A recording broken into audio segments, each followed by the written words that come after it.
দাদা চলে আসুন এখান দিয়ে, এখানে না ভাই।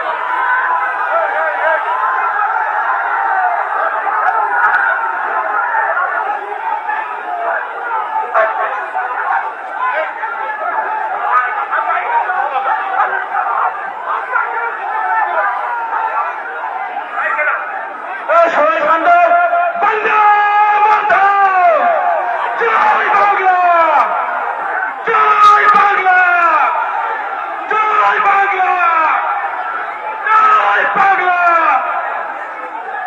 ওই যে বলবো যাচ্ছি না,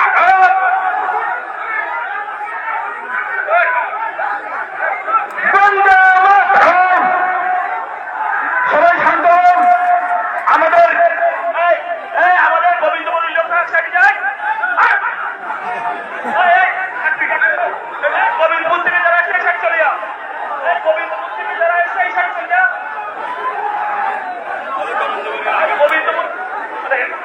গোবিন্দপুর থেকে যারা এই সাইড চলে আসো। হ্যালো, বিশেষ করে অনুরোধ, গোবিন্দপুর পঞ্চায়েত থেকে যারা আসছেন, গোবিন্দপুর পঞ্চায়েত থেকে যারা আসছেন, তারা বিডিও অফিসের পাশে যে গলি আছে ওই গলিতে আসুন। গোবিন্দপুর গ্রাম পঞ্চায়েতে যারা এসছেন, তারা বিডিও অফিসের পাশের গেটে আসুন। দয়া করে অনুরোধ করে বলছি আপনাদের, বিডিও অফিসের পাশের গেটে চলে যান।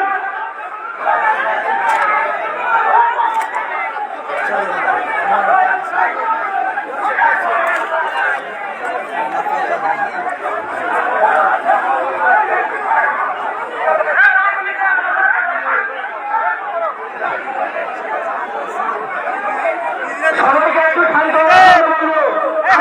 বন্দ্যোপাধ্যায় সৈনিক, অভিষেক বন্দ্যোপাধ্যায় সৈনিক, কোনোদিন অশান্তি করতে পারি না আমরা। জয় বাংলা। সবাইকে শান্ত হতে বলবো। আচ্ছা ভাই, আমি এটা বলতে জানি, আমার থেকে কল করে খবর করে দিচ্ছি।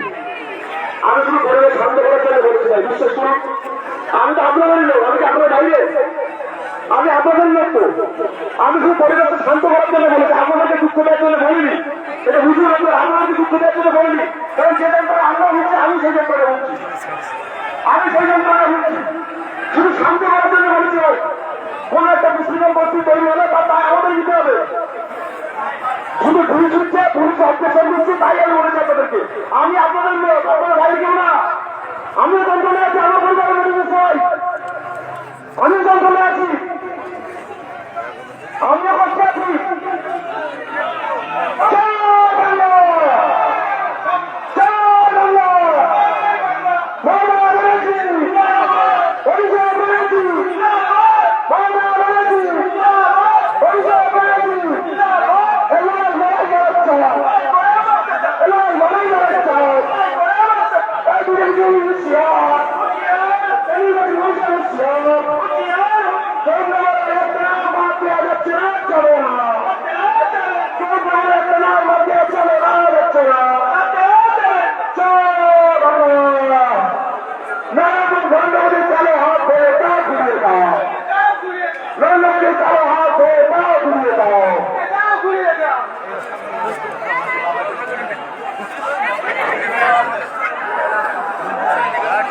হ্যালো হ্যালো হ্যালো, বামতি পঞ্চায়েতের রাসেল ভাই, আপনি এই কোনায় চলে আসুন। রাসেল ভাই, যারা বিডিও অফিসের সামনে আছে আমাদের কর্মী সমর্থক নেতৃত্ব, আমাদের কাছে আমাদের বিশেষভাবে অনুরোধ করা হচ্ছে, আপনারা সমাবেশের সামনে চলে আসুন। ইনভিটেশন যারা দিচ্ছে তারা ভিতরে গেছে, আমাদেরই লোক, তারা কি কথা বলে সেগুলো আমাদের শোনার ব্যাপার আছে। আপনারা প্রত্যেকেই এবং আমরাও সেই সঙ্গে এসআইআরের এই ব্যাপারে সবাই ভুক্তভোগী। আপনাদের কাছে বিশেষভাবে অনুরোধ করছি আমরা, আপনারা কেউ পরিবেশ নষ্ট করবেন না। সবাই আমরা একই জায়গার লোক, আমাদের যারা ডেপুটেশনে গিয়েছিলেন তারা অলরেডি দেখছি গেটের কাছাকাছি চলে এসেছে। এবার আমরা শান্ত হই এবং দেখি তারা কি বার্তা আমাদের জন্য নিয়ে আসছেন। যিনি সর্বভারতীয় তৃণমূল কংগ্রেসের সভানেত্রী মমতা বন্দ্যোপাধ্যায় এবং অভিষেক বন্দ্যোপাধ্যায় আপনাদের পাশে আছে। তৃণমূল কংগ্রেস এখনো পর্যন্ত পশ্চিমবঙ্গে আছে, এটা পশ্চিমবঙ্গ, এটা বিহার নয়। তাই আপনারা অযথা উত্তেজিত হবেন না। এখনো সামনে অনেক পথ যেতে হবে, সামনে অনেক পথ যাওয়া বাকি আছে। আমি অনুরোধ করবো আপনারা শান্তিপূর্ণ সহাবস্থানের পক্ষেই মত দেবে। যারা এগিয়ে আছেন তারা একটু পিছিয়ে আসুন। যারা ডেপুটেশন দিতে গিয়েছিলেন তারা অলরেডি বেরিয়ে আসবে, তাদের কথাও আমাদের শোনার দরকার আছে। শুধু চিৎকার চেঁচামেচি করলেই কিন্তু এর সমস্যার সমাধান হবে না। এই সমস্যা কিন্তু অনেক গভীরে শিকড়।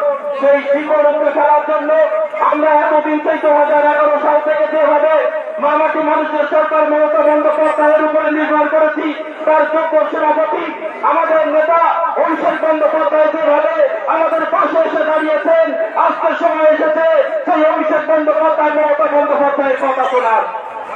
সবে তো মাত্র শুরু হলো, সামনে এখনো অনেক পথ যেতে হবে বন্ধু।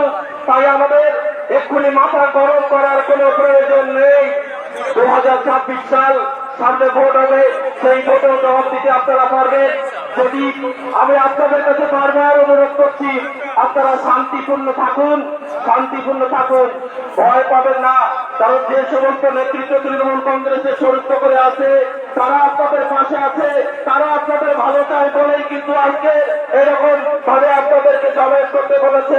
আমরা তো বারবার আপনাদের বলছি, যদি এরপরেও যদি না হয়, এরপরেও কিন্তু আরো বড় জমায়েত হবে। যিনি কর্মীদের উদ্দেশ্যে বার্তা দিচ্ছেন তাকে সভাস্থলে আসার জন্য বিশেষভাবে অনুরোধ করা উচিত। যিনি কর্মীদের উদ্দেশ্যে বক্তব্য রাখছেন তাকে সভাস্থলে আসার জন্য বিশেষভাবে অনুরোধ করা এই উচিত। জন্য আমরা বারবার অনুরোধ করছি, মমতা বন্দ্যোপাধ্যায় যেভাবে আপনাদের পাশে আছেন, অভিষেক বন্দ্যোপাধ্যায় আছে, বারবার স্মরণ করে দিচ্ছি, এটা বিহার নয়, এটা বাংলা। পশ্চিমবঙ্গের মানুষ আজকে যেভাবে অন্য জায়গার মানুষ সেটা করে ফেলেছে। তাই বলি,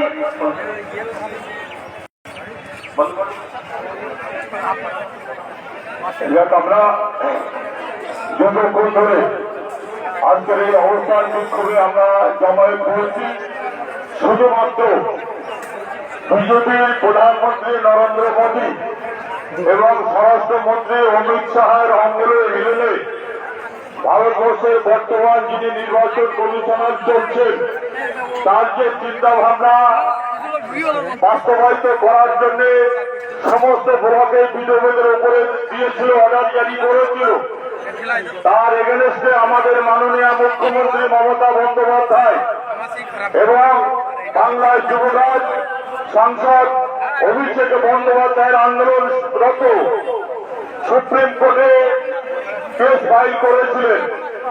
আমরা বিডিও সাহেবের কাছে গিয়ে জানতে পারলাম মমতা বন্দ্যোপাধ্যায় এবং অভিষেক বন্দ্যোপাধ্যায় তথা তৃণমূল দল যে অ্যাপিল করেছিল সুপ্রিম কোর্ট, ভারতবর্ষের সর্বোচ্চ আদালত, সেই আদালত মমতা বন্দ্যোপাধ্যায় এবং অভিষেক বন্দ্যোপাধ্যায় বাংলার মানুষের যে ন্যায্য অধিকার, তাদের যে ন্যায্য ভোটার বলবৎ রাখার জন্য যে কেস ফাইল করেছিল, সুপ্রিম কোর্ট সেটা মান্যতা দিয়ে বিডিও সাহেবদের কাছে অর্ডার পাঠিয়েছেন।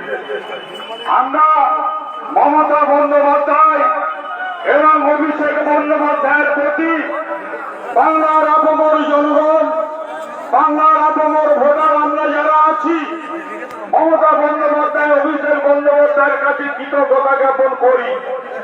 এই জয় ভারতবর্ষের মানুষের জয়, এই জয় বাংলার খেটে খাওয়া শ্রমজীবী অসহায় নিপীড়িত গরিব মানুষের জয়, এই জয় ভোটার লিস্টে যাদের বৈধ ভোটারের নাম আছে তাদের জয়। আমরা বিডিও সাহেবের কাছে সেই সদুত্তর পেয়েছি এবং বিভিন্ন বিএলওরা, বিভিন্ন ব্লক লেভেল অফিসার যারা আছেন আপনাদের বুথে বুথে কাজ করছে। উল্লেখযোগ্যভাবে বলা যেতে পারে কিছু কিছু নামের বানানের ভুলের কারণে বা পদবী ভুলের কারণে সেক্ষেত্রে ওয়াবসাইট বিষয়ে তো বলবেন কোড এফিডেভিটটা মান্যতা দিতে হয়েছে বা আমরাও দিয়েছি। সেক্ষেত্রে নিজের নামটা যেমন সংশোধন হবে, ভোটার লিস্টের নামটা সঠিকভাবে থাকবে। সেক্ষেত্রে অনেক কুচু কিমনিওয়ালা বিজেপির দালাল মার্কা বিএলও যারা আছে তারা বলছে ফার্স্ট ক্লাস ম্যাজিস্ট্রেটের কোড এফিডেভিট লাগবে, তাদের গালে পেছে থাপ্পড় মারবে। সুপ্রিম কোর্টের অর্ডার, যে কোনো জুডিশিয়াল ম্যাজিস্ট্রেটের, যে কোনো জুডিশিয়াল ম্যাজিস্ট্রেটের কোড এফিডেভিট হলে সেই বিএলও বা এআরও মানতে বাধ্য। আর যদি কোনো এআরও বা বিএলও জুডিশিয়াল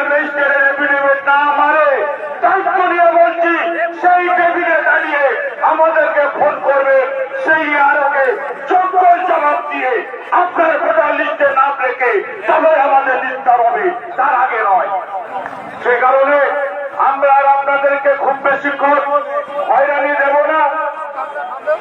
এবং যে বলছে আমাদের সবার প্রিয় নেতা আজকে ডেপুটেশনের সারমর্ম আপনাদের সামনে বক্তব্য আকারে তুলে ধরছেন আমাদের সবার সম্মানীয় আব্দুর রহমান মন্ডল সাহেব। দেখুন, সবাইকে সম্মান জানিয়ে কথাগুলো বলছি। দেখুন, বিশেষ করে এখানে উচ্চতি বা গেট ভাঙাভাঙি করে কোনো সমস্যার সমাধান করা যাবে না। শান্তিপূর্ণভাবে আমরা প্রতিবাদ সভাটা করছি। যেমন দেখুন, যেসব মানুষকে যেভাবে হয়রানি দিচ্ছিল, কাল থেকে আর সেই হয়রানি হতে হবে না। যেমন দেখুন, যাকে হিয়ারিং ডাকবে তাকে 4 দিন আগে নোটিশ দেবে, 4 দিন আগে নোটিশ দেবে, প্লাস গ্রাম পঞ্চায়েত অফিসে টানিয়ে দেবে। যদি দেখা যায় আমরা ওনাকে এখনো অর্ডারটা আসেনি, সুপ্রিম কোর্টের অর্ডারটা, যাতে দেখা যায় স্ব পঞ্চায়েতে মানে যে কোনো একটা স্কুলে সেই হিয়ারিং গুলো করানো যায় কিনা। যেমন সেখানে যদি হিয়ারিং হয় তার দায়িত্ব কিন্তু আমাদেরকে নিতে হবে, সেখানে কোনো রকম অশান্তি করা যাবে না, যাতে শান্তিপূর্ণ ভাবে। যেমন দেখুন, যাদের মাধ্যমিকের অ্যাডমিট কার্ড আছে তাদের ক্ষেত্রে কোনো সমস্যা নেই। যেমন দেখুন, মাধ্যমিকের অ্যাডমিট না থাকলে আধার কার্ড যাতে থাকে, তার নাম ঠিক থাকে, তারই কোনো সমস্যা হবে না, আধার কার্ডের মান্যতা দেবে। এই গেটের সামনে যারা আছেন তারা মঞ্চের সামনে আসুন। আমাদের নেতা ওয়ার্ড সাহেব বক্তব্য রাখছে, বক্তব্যগুলো শুনুন। আপনারা মঞ্চের সামনে চলে আসুন গেট ছেড়ে দিয়ে। যেমন দেখুন, 2002 সালে যার বাবা মা ভোটার আছে তারা সবাই ভোটার থাকতে পারবে, তারা সবাই ঘরে থাকবেন, সেটা কিন্তু বিডিও সাহেব কথা দিয়েছে। যেমন দেখুন, যাদের বাবা মা 2002 সালে ভোটার ছিল না, যারা ঠাকমা কিংবা ঠাকুরদা, মুসলিমদের ক্ষেত্রে দাদা কিংবা দাদি, তাদের নামে যদি লিঙ্ক করে থাকেন তারা সবাই ভোটার থাকতে পারবে। যেমন এই প্রতিশ্রুতিগুলো দিয়েছেন। যেমন এতদিন কিছু কিছু টেবিলে বাজে ব্যবহার করছিল, অনেকের কাগজ ছুটি ফেলে দিচ্ছিল, আর এই কাজ করবে না, সেটা বিডিও সাহেব লক্ষ্য রাখবে। আরেকটা কথা দেখুন, যেমন অনেকের নাম কোথাও আছে শ্রী দুলাল চন্দ্র ভট্টাচ, কোথাও আছে শ্রী দুলাল ভট্টাচ, যে কাগজটায় চন্দ্র লেখা আছে যদি দেখা যায় তার আধার কার্ডে দুলাল চন্দ্র ভট্টাচ আছে, সেই আধার কার্ডটা দেখালে মিটে যাবে। যেমন মুসলিম